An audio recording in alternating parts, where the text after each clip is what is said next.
Hello, today we're going to talk some more about farming while we go about our daily tasks. But I may talk a little politics sort of today about some farming related issues, because politics do find their way through policy into food production and distribution, as you might find. So this, when we were here this spring, when we moved here, this was totally dry, but in the fall the water started to run. So I spent about 2 hours or so on Thanksgiving Day putting in a bathtub here and putting a little piece of pipe running into it.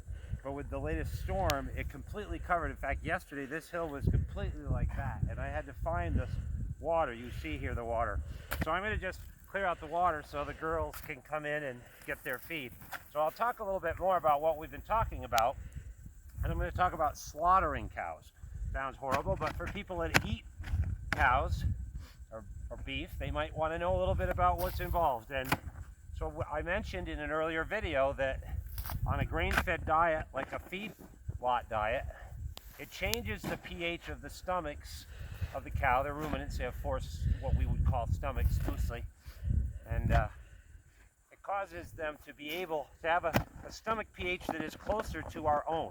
And in their natural state, like these grass-fed cows, they have a different pH, a different acidity in their stomach, and so a different forms of bacteria grow there. It's a different microbiome.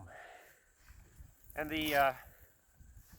normally most E. coli will be killed when they hit the human gut, but if they've been conditioned and basically had the right conditions to grow virulent forms of bacteria, part of the problem with dangerous E. coli is that they're already able to survive in our gut and take advantage of us. But there are also issues of animal welfare and slaughter. And so when our animals are slaughtered, they usually are being slaughtered on the land, the grass on which they were born. And there's a whole discussion of humane treatment of animals and slaughter. Temple Grandin has written about it. But if a person buys a local grass-fed beef, they're buying something where they know where it came from.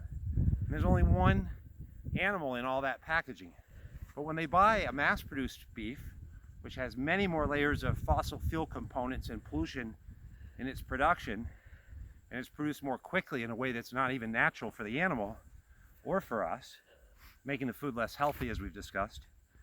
But it also goes into a mass industrial processing facility, ground together with thousands of other cows. Hundreds of cows an hour in some facilities are processed. Whereas in a traditional farm setting, you might have hundreds of farms only producing a few cows a year. It's much more balanced with our ecosystem and with nature.